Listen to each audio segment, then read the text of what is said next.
इस वीडियो में हम डिस्कस करेंगे वेन डायग्राम चैप्टर से रिलेटेड कितने तरीके की क्वेश्चंस एग्जाम में पूछे जाते हैं। तो यहाँ पर मैंने टोटल 25 क्वेश्चंस लिए हैं जो अलग अलग एग्जाम्स में पूछे गए हैं।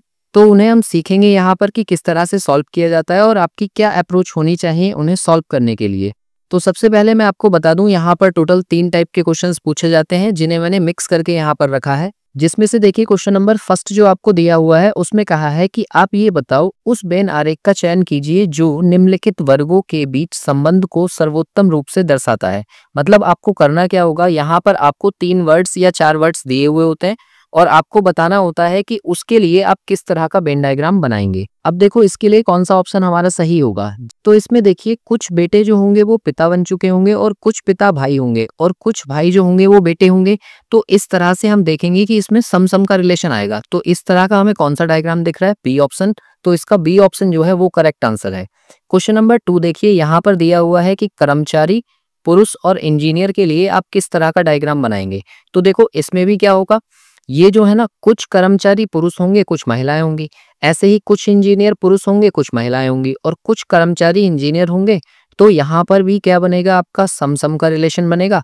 जब भी आपको कुछ का रिलेशन दिखे तो आप तीनों सर्कल्स को काटते हुए बनाओ। तो इसका भी जो होगा वो ऑप्शन ए जो है वो करेक्ट होगा। इसके बाद देखिए क्वेश्चन नंबर 3। तो इसमें ये कहा गया है कि वेल, स्तनपायी और सरीसृप, इन तीनों में कौन सा रिलेशन बनेगा। तो देखो आप वेल के बारे में जानते हो, ये स्टार भी लगा लेना कि वेल जो होती है ना वो मैमल्स में आती है, मतलब वो स्तनधारी है। तो इसलिए एक सर्कल तो हमारा ऐसा बनना ही बनना है और सरीसृप जो होते हैं वो अलग होते हैं, तो ये अलग बनेगा। और इस तरह का हमें कौन सा डायग्राम दिख रहा है, बी। तो इसलिए इसका जो करेक्ट आंसर है वो बी ऑप्शन है। इसके बाद देखिए क्वेश्चन नंबर 4। तो यहाँ पर कहा गया है कि माता, राजकुमारी और पत्नी में क्या संबंध होगा, आप वेन डायग्राम बनाइए। तो देखो आप कुछ माताओं को कहोगे कि वो राजकुमारी हो सकती हैं, ऐसे ही कुछ राजकुमारी वाइफ हो सकती हैं, रानियां जिनको हम कहेंगे, और कुछ पत्नियां माता भी हो सकती हैं। मतलब ऐसे कह लो कि कुछ जो है जिनके बच्चे हो गए उनको हम माता बोल रहे हैं, जिनके नहीं हुए हैं उनको सिर्फ पत्नी बोल रहे हैं। तो इसमें जो बनेगा, इसमें भी तीनों कट करते हुए सर्कल बनेंगे, यानी कि ए ऑप्शन जो होगा वो इसका करेक्ट होगा। इसके बाद देखिए क्वेश्चन नंबर 5 को। तो उसमें ये कहा गया है कि उभयचर, कौवे में और मेंढक में आप बताओ कौन सा वेन डायग्राम सही होगा। तो देखो आप ये जानते हो उभयचर कौन से होते हैं। उभयचर वो होते हैं जो पानी में भी रहते हैं और पृथ्वी पर भी रहते हैं, मतलब भूमि पर और वाटर के अंदर दोनों जगह रहेंगे। मतलब आधा जीवन वो बिताते हैं पानी के अंदर और आधा जीवन बिताते हैं धरती पर। तो आप ये बताओ कि मेंढक जो होता है वो पानी में भी रहता है और भूमि पर भी रहता है। तो इसका मतलब एक सर्कल तो ऐसा बनना ही बनना है। और कौवा जो है ये पक्षी वर्ग में आएगा, तो इसको अलग हम बना देंगे। तो ऐसा हमें कौन सा ऑप्शन दिख रहा है, ऑप्शन सी। तो इस वाले क्वेश्चन का जो है ऑप्शन सी करेक्ट होगा। इसके बाद देखिए क्वेश्चन नंबर 6 को। तो इसमें ये कहा है कि विवाहित महिलाएं और डॉक्टर में क्या रिलेशन है। तो देखो कुछ विवाहित जो है वो महिलाएं होंगी, कुछ पुरुष हैं, कुछ महिलाएं हैं। ऐसे ही कुछ महिलाएं जो है वो डॉक्टर भी होंगी और कुछ विवाहित डॉक्टर भी होंगे। तो इसका मतलब यहाँ पर भी जो आपका डायग्राम बनेगा वो तीनों सर्कल कट करते हुए बनेगा। तो हमारे लिए यहाँ पर कौन सा ऑप्शन करेक्ट होगा, ऑप्शन सी। तो सी मार्क करेंगे। इसके बाद देखिए क्वेश्चन नंबर 7 को। तो इसमें कहा है कि डॉक्टर, सर्जन और पुरुष के बारे में बताइए कि कौन सा डायग्राम बनेगा। तो आप ये जानते हो जितने भी सर्जन होते हैं वो सारे के सारे डॉक्टर तो होंगे। तो इसका मतलब एक सर्कल तो ऐसा बनेगा, है ना। अब इसके बाद में पुरुष के बारे में बोला है, तो कुछ पुरुष डॉक्टर होंगे और कुछ पुरुष सर्जन होंगे। तो ये दोनों सर्कल कट करते हुए एक डायग्राम बनेगा और ऐसा हमें कौन सा दिख रहा है, डी ऑप्शन। तो इसके लिए हम लगाएंगे कि डी ऑप्शन करेक्ट है। इसके बाद देखिए क्वेश्चन नंबर 8 को। तो यहाँ पर कहा है कि भारत, गुजरात और सूरत में बताइए कौन सा रिलेशन बनेगा। तो आपको ये पता है कि सूरत जो है वो गुजरात के अंदर ही है, तो इसका मतलब ये ऐसे बनेगा। और भारत के अंदर ये दोनों आते हैं, तो ये बड़ा सर्कल यहाँ पर बनेगा। इसका मतलब सी ऑप्शन जो होगा ना वो इसका करेक्ट होगा। इसके बाद देखिए क्वेश्चन नंबर 9 को। तो क्वेश्चन नंबर 9 में आपसे कहा गया है कि बिल्ली, पालतू और कुत्ते के लिए आप डायग्राम बनाइए। तो देखो बीच वाला जो है वो पालतू को बनाएंगे और साइड में 2 कट करते हुए बना देंगे कि ये बिल्ली हैं और ये कुत्ते हैं। तो ऐसा हमने क्यों बनाया, क्योंकि सभी बिल्ली पालतू नहीं होती और सभी कुत्ते पालतू नहीं होते। इसलिए पालतू का जो डायग्राम हम बनाएंगे वो बीच वाला सर्कल बनाएंगे और साइड में ये बनेंगे। तो ऐसा कौन सा ऑप्शन है हमारे लिए, सी। जो लोग मिस्टेक इसमें करते हैं वो ए लगाते हैं, ए नहीं होगा इसका आंसर, ये ध्यान रखना। स्टार क्वेश्चन है, इस पर मार्क कर लेना। इसके बाद देखिए क्वेश्चन नंबर 10 को। तो उसमें कहा है कि सोना, चांदी और गहने में आप क्या संबंध बनाएंगे। तो देखो यहाँ पर भी यही चीज है कि कुछ गहने जो है वो चांदी के बने होते हैं और कुछ गहने सोने के बने होते हैं। तो बीच वाला जो सर्कल है वो बताएगा आपका गहने के लिए और साइड में जो दोनों सर्कल हैं ये सोने और चांदी के लिए बना दिया। तो इस तरह का हमें कौन सा ऑप्शन दिख रहा है? Option D. तो इसका डी ऑप्शन करेक्ट होगा। और यहाँ पर भी इस क्वेश्चन पर भी मार्क करना आप कि इसका सी ऑप्शन जो है वो नहीं लगाना है। अगर आप सोच रहे हैं कि सारे के सारे चांदी को और सोने को हम गहने बनाने में यूज करते हैं, तो ऐसा नहीं है, ये वाला गलत होगा। डी ऑप्शन जो है वो इसका करेक्ट होगा। इसके बाद देखिए क्वेश्चन नंबर 11 को, तो इसमें ये कहा गया है कि उस विकल्प का चयन कीजिए जिसके लिए दिया गया वेन डायग्राम जो है वो सर्वोत्तम है। ये जो दिया हुआ है ये सम के रिलेशन के लिए होता है, मतलब कुछ इससे संबंधित, कुछ इससे और कुछ इससे, जो अभी हम बना रहे थे लास्ट। तो आप ये देखो कि कौन कौन से जो है इस वाले वेन डायग्राम को फॉलो करेंगे। तो अगर मैं पहले वाले की बात करूं तो विद्यार्थी, अंशकालिक कर्मचारी और लड़कियां। अंशकालिक का मतलब होता है टेम्परेरी या पार्ट टाइम जॉब करने वाले। तो आपको ये पता है कि कुछ विद्यार्थी जो हैं वो पार्ट टाइम जॉब करते हैं, कुछ लड़कियां जो हैं वो भी पार्ट टाइम जॉब करती हैं, और कुछ लड़कियां जो हैं वो विद्यार्थी भी हैं। तो इन तीनों में ही सम का रिलेशन बनना है, तो आंसर तो हमारा यही वाला है, मतलब ए ऑप्शन ही इसका करेक्ट है। बाकी के देखो कैसे बनेंगे। स्तनधारी मानव और बहनें, तो इन तीनों के लिए आप कैसा डायग्राम बनाओगे? देखो जितनी बहनें हैं वो भी इसी में आएंगी मैमल्स में, और जितने मानव हैं वो भी मैमल्स में आएंगे। तो आप इसको ऐसे बना सकते हो कि सबसे अंदर बहनें, बहनें क्या है? मानव हैं, और मानव किस में आ जाएंगे? स्तनधारियों में। तो इस तरह का डायग्राम बनेगा बी ऑप्शन के लिए। अच्छा, तीसरे के लिए कौन सा बनेगा? महिलाएं, माताएं और बहनें। तो आप ये देखो कि माताएं और बहनें सारी की सारी महिलाएं होंगी कि नहीं होंगी। तो इसका मतलब एक बड़ा सर्कल बनेगा, वो तो हमें महिलाओं को बताएगा, और माताएं और बहनें दोनों आपस में कट करते हुए बनेंगे, क्योंकि कुछ माताएं बहनें होंगी और कुछ बहनें माताएं होंगी। तो इसलिए ये वाला डायग्राम करेक्ट होगा ऑप्शन सी के लिए, है ना।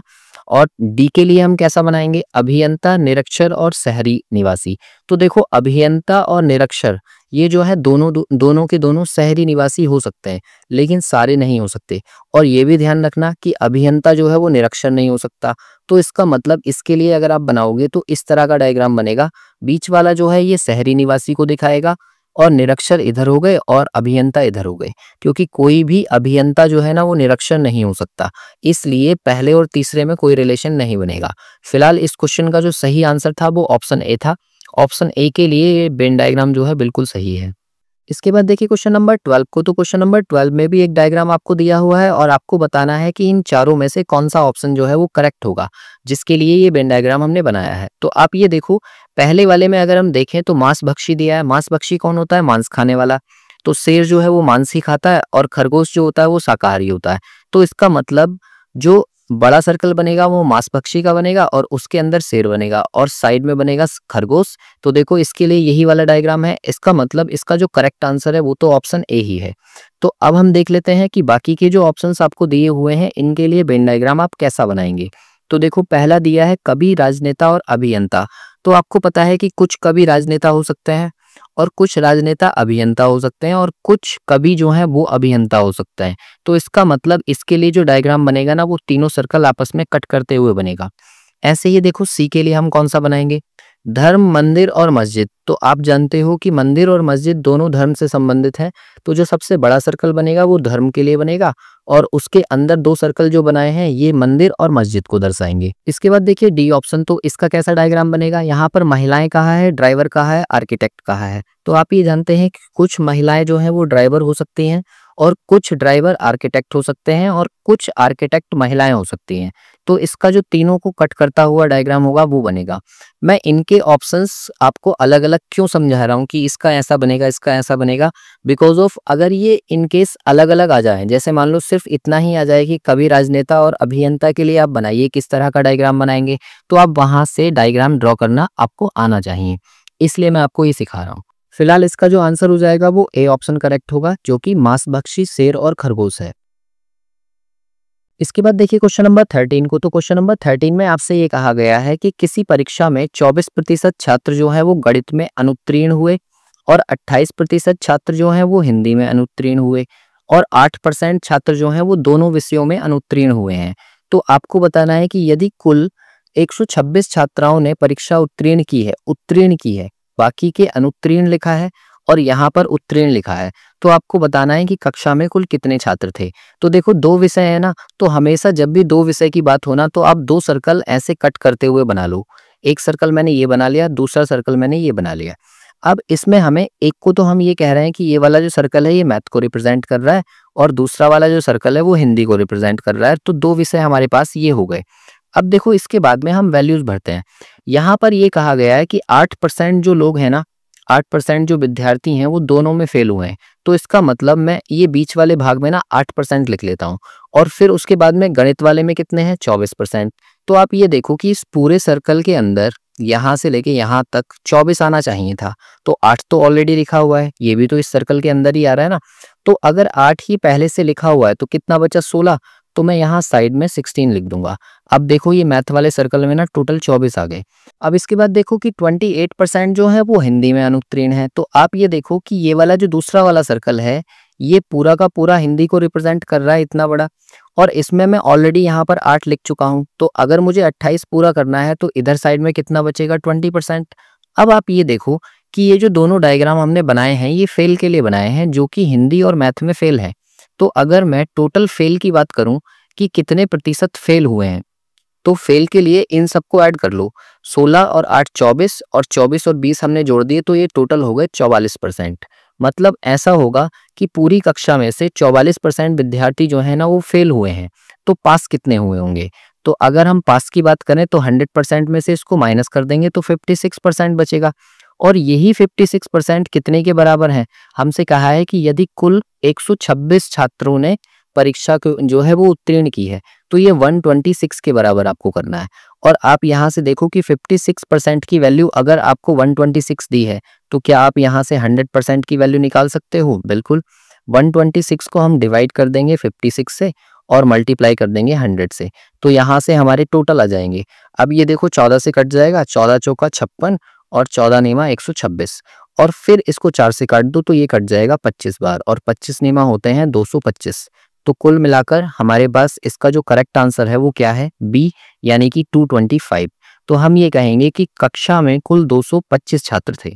इसके बाद देखिए क्वेश्चन नंबर 14 को, तो इसमें ये कहा गया है कि कितनी कारें स्कूटर हैं लेकिन बस नहीं है। तो देखो इस क्वेश्चन को करने के लिए आपको क्या करना होता है, जिसके बारे में नहीं बोला है, बस नहीं बोला है ना, तो बस वाला जो हमारे पास डायग्राम है वो है ये स्क्वायर। मतलब इसके अंदर की हमें कोई भी चीज नहीं चाहिए। तो आप इसके नंबर्स को सबको यहाँ से गायब कर दो कि इनमें से मुझे कोई सा भी नहीं चाहिए। हमने सारे हटा दिए। और फिर ये कहा है कि कारें और स्कूटर दोनों होने चाहिए। तो कार का ये ट्राइंगल हमारे पास रह गया इतना, और स्कूटर का ये सर्कल रह गया। तो इन दोनों में जो कॉमन हिस्सा है वो ये वाला है जिसके अंदर 8 लिखा हुआ है। तो इसका मतलब ये जो 8 वाला भाग है ना ये दोनों में कॉमन है। तो हमारा जो करेक्ट आंसर होगा वो बी हो जाएगा, यानी कि 8। तो इसलिए 14 क्वेश्चन का जो सही आंसर है वो बी है। ऐसे ही देखिए क्वेश्चन नंबर 15 को, तो 15 में भी आपसे यही कहा गया है कि कितने व्यक्ति गरीब और अशिक्षित दोनों हैं परंतु प्रसिद्ध नहीं है। तो आप ये देखो कि प्रसिद्ध वाला सर्कल हमारा कौन सा है, तो इधर वाला जो सर्कल है ये प्रसिद्ध को रिप्रेजेंट कर रहा है। तो आप इसमें से ना सारे नंबर्स कट कर दो। क्यों? क्योंकि ये हमें चाहिए ही नहीं बोला है ना, तो इसको हमने यहाँ से हटा दिया। और जैसे ही ये हटे फिर आपसे ये कहा गया है कि गरीब और अशिक्षित दोनों में कॉमन वाला देखो। तो गरीब और अशिक्षित में ये वाला जो कॉमन हिस्सा था इसमें क्या लिखा है 5। तो इसलिए इसका जो सही आंसर होगा वो ऑप्शन ए होगा, यानी कि 5। इसके बाद देखिए क्वेश्चन नंबर 16, तो 16 में कहा है कि शब्द, वाक्य, वर्णमाला और अनुच्छेद, इन चारों के लिए कौन सा डायग्राम आप बनाएंगे। तो देखो अनुच्छेद का मतलब होता है पैराग्राफ, ठीक है। पैराग्राफ सबसे बड़ा होता है और ये किससे मिलकर बना होता है? ये सेंटेंसेस से मिलकर बना होता है, यानी कि वाक्यों से। और वाक्य किससे मिलकर बने हुए होते हैं? वो शब्दों से मिलकर बने होते हैं, यानी कि वर्ड्स। और वर्ड्स किससे बने होते हैं? वर्णमाला के अक्षरों से, यानी कि अल्फाबेट से। तो आप ये देखो कि सबसे छोटी इकाई जो है इसमें क्या है? वर्णमाला। तो सबसे पहले हमने वर्णमाला ले लिया, फिर उसके बाद में उससे बनेंगे शब्द, और शब्द से बनेंगे वाक्य, और वाक्य से बनेंगी अनुच्छेद, यानी कि डी ऑप्शन जो है ना वो इस क्वेश्चन का करेक्ट होगा।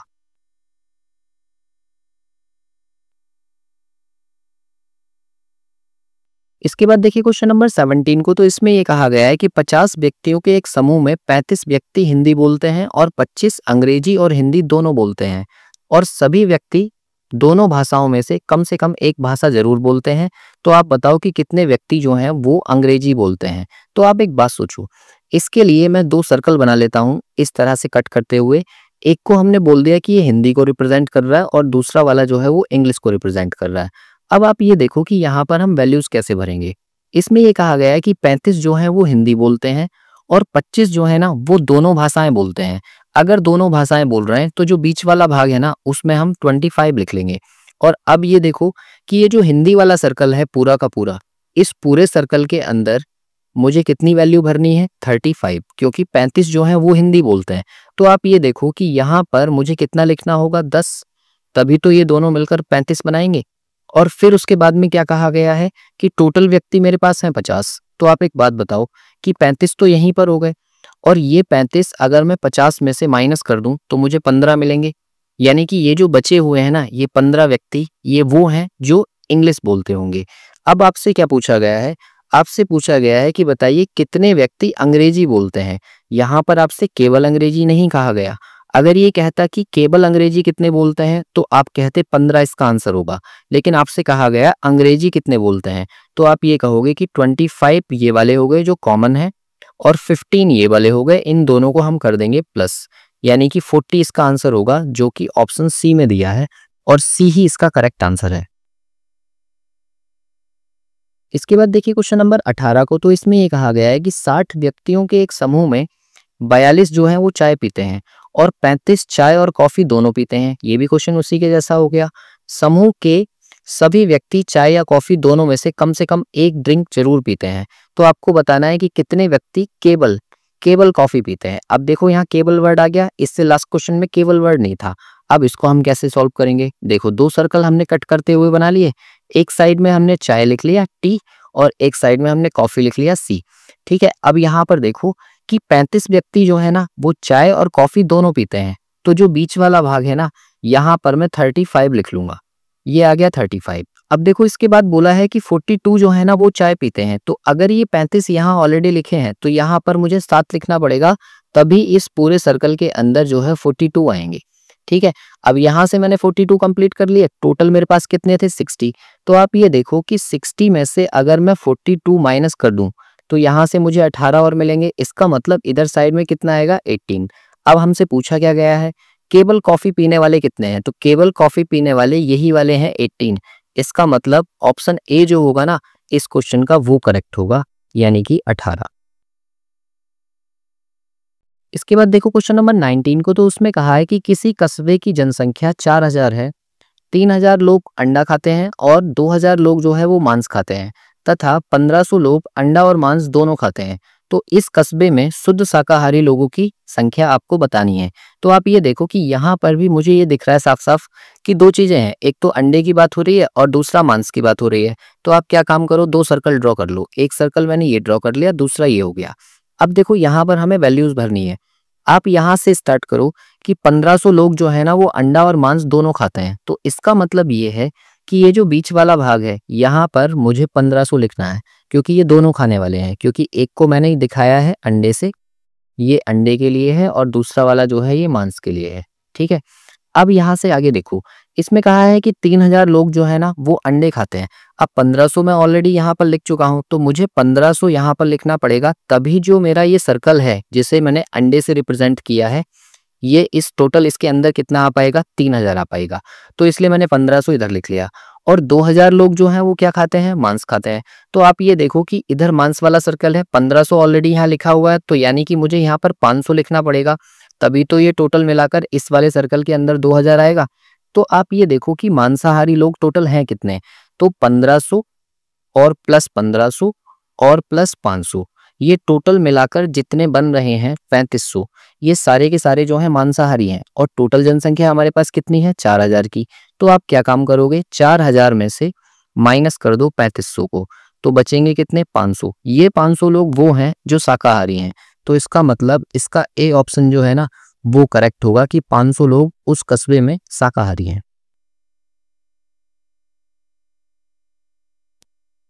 इसके बाद देखिए क्वेश्चन नंबर 20 को, तो इसमें कहा है कि एक कक्षा में 80 विद्यार्थी कंप्यूटर और विज्ञान दोनों पढ़ते हैं, जबकि 100 कंप्यूटर तथा 120 विज्ञान पढ़ते हैं।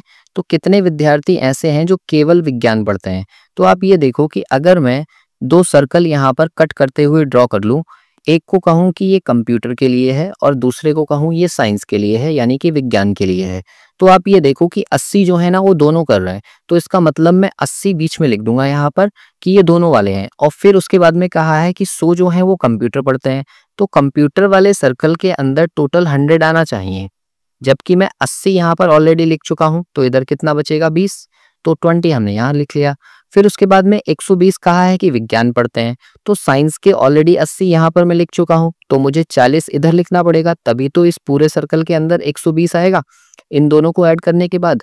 फिर पूछा है आपसे केवल विज्ञान कितना पढ़ते हैं, तो साइंस वाला कॉलम ये है और इसके अंदर जो ये 40 दिख रहा है ये वो हैं जो केवल साइंस पढ़ते हैं, तो इसलिए इसका बी ऑप्शन जो होगा ना वो करेक्ट होगा कि 40 स्टूडेंट्स ऐसे हैं जो केवल और केवल साइंस पढ़ते हैं। इसके बाद देखिए क्वेश्चन नंबर 21 को, तो 21 में आपसे कहा है कि मित्र, मार्गदर्शक और दार्शनिक के लिए आप कौन सा डायग्राम बनाएंगे। तो देखो कुछ मित्र ऐसे होंगे जो मार्गदर्शक हो सकते हैं और कुछ मार्गदर्शक जो हैं वो दार्शनिक हो सकते हैं और कुछ दार्शनिक मित्र भी तो हो सकते हैं। तो इसका मतलब इसका जो डायग्राम बनेगा वो 3 सर्कल इस तरह से कट करते बनेगा। तो ऐसा हमारे पास कौन सा डायग्राम है, देखो ए तो है नहीं, दूसरा भी नहीं है क्योंकि ये ट्राइंगल कट नहीं कर रहा है, तीसरा वाला होगा क्या, ये भी नहीं है। ये वास्तव में जो बी ऑप्शन है ना ये कुछ इस तरीके का ऑप्शन है, हमें ऐसे दिखता है जनरली, लेकिन अलग अलग शेप भी आपके पेपर में आ सकते हैं, कोई दिक्कत नहीं है। तो डी ऑप्शन जो होगा ना वो आपके लिए करेक्ट होगा जब ये तीनों सर्कल आपस में कट करेंगे, तो ये ही हमारा सही आंसर है। इसके बाद देखिए क्वेश्चन नंबर 22, तो इसमें ये कहा है कि सूर्य, ऊर्जा और प्रकाश के लिए आप कौन सा डायग्राम बनाएंगे। तो बी ऑप्शन जो होगा ना वो इसका करेक्ट होगा। तो बीच वाला जो सर्कल है ना इसमें सूर्य को रिप्रेजेंट करेगा, ये ऊर्जा के लिए हो गया और ये प्रकाश के लिए हो गया।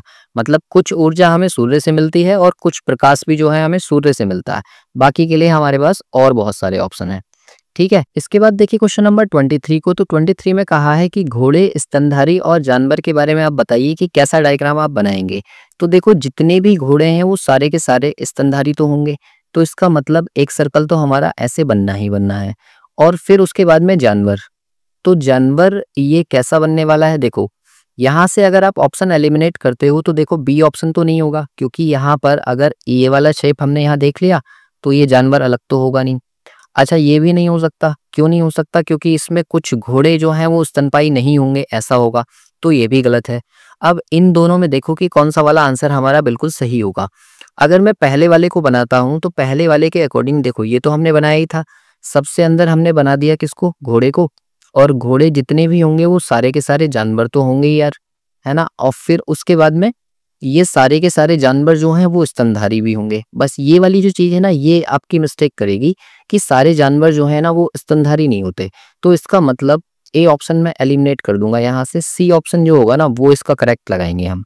ठीक है, क्योंकि ये जो है ना दोनों सर्कल आपस में कट करेंगे, क्योंकि कुछ जानवर जो हैं वो स्तनधारी नहीं होते हैं, तो इसलिए हम इस तरह का डायग्राम यहाँ पर बनाएंगे। बाकी आप कमेंट करके बताओ कि इसका सही आंसर क्या होना चाहिए, सी इसमें सही है या ए इसमें सही है। मेरे अकॉर्डिंग तो यहाँ पर सी सही लग रहा है मुझे, तो सी लगाएंगे। हालांकि ए भी थोड़ा सा डाउट तो कर रहा है, बट चलो देखते हैं। आप कमेंट करके बताओ कि इसके लिए आप क्या आंसर मार्क करोगे। इसके बाद देखिए क्वेश्चन नंबर 24, तो इसमें कहा है कि डॉक्टर, कार्डियोलॉजिस्ट और प्रोफेसर के लिए आप कौन सा वाला डायग्राम बनाओगे। तो देखो जितने भी कार्डियोलॉजिस्ट होते हैं, कार्डियोलॉजिस्ट कौन से होते हैं, हार्ट के डॉक्टर, तो ये सारे के सारे डॉक्टर तो होंगे ही होंगे, तो इसका मतलब ऐसा डायग्राम हमारा एक बनेगा। और फिर कह रहे हैं प्रोफेसर, तो प्रोफेसर डॉक्टर भी हो सकते हैं और प्रोफेसर कार्डियोलॉजिस्ट भी हो सकते हैं, तो इन दोनों को कट करते हुए सर्कल इस तरह का, यानी कि ए ऑप्शन जो होगा ना वो इसका करेक्ट होगा। क्योंकि आप ये देखो कि कुछ कार्डियोलॉजिस्ट स्कूल में भी तो पढ़ाते होंगे, कॉलेज में, तो वो जो कॉलेज में पढ़ाने वाले हैं वो भी तो डॉक्टर ही हैं, है ना। तो इसलिए जो ए ऑप्शन है वो इसका करेक्ट होगा। इसके बाद देखिए क्वेश्चन नंबर 25, तो 25 को आप बताओ कि पुरुष, पिता और भाई का डायग्राम आप कैसे बनाओगे। तो यहाँ पर देखो जितने भी पिता हैं और जितने भी भाई हैं वो दोनों के दोनों पुरुष तो होंगे ही होंगे, यानी कि ये एक बड़ा सर्कल जो है वो तो आपका पुरुष को दिखाएगा और उसके अंदर ये दोनों आएंगे, तो ये दोनों ना आपस में कट करते हुए आएंगे, क्योंकि कुछ पिता जो हैं वो भाई होंगे और कुछ भाई जो है वो पिता होंगे, तो इसलिए ये दोनों आपस में कट करेंगे। इसलिए इसका जो करेक्ट आंसर होगा वो बी ऑप्शन होगा। ए नहीं मार्क करेंगे जल्दबाजी में, क्योंकि ये गलत हो जाएगा। इसलिए 25 का जो आंसर है ना वो बी करेक्ट है। आई होप ये सारे क्वेश्चंस आपको समझ में आ गए होंगे। यहाँ पर मैंने 25 क्वेश्चंस आपको कराए हैं जो कि वेन डायग्राम टॉपिक से रिलेटेड हैं। अगर किसी क्वेश्चन में कोई डाउट है तो आप नीचे कमेंट कर सकते हैं। बाकी मिलते हैं इससे नेक्स्ट वीडियो में।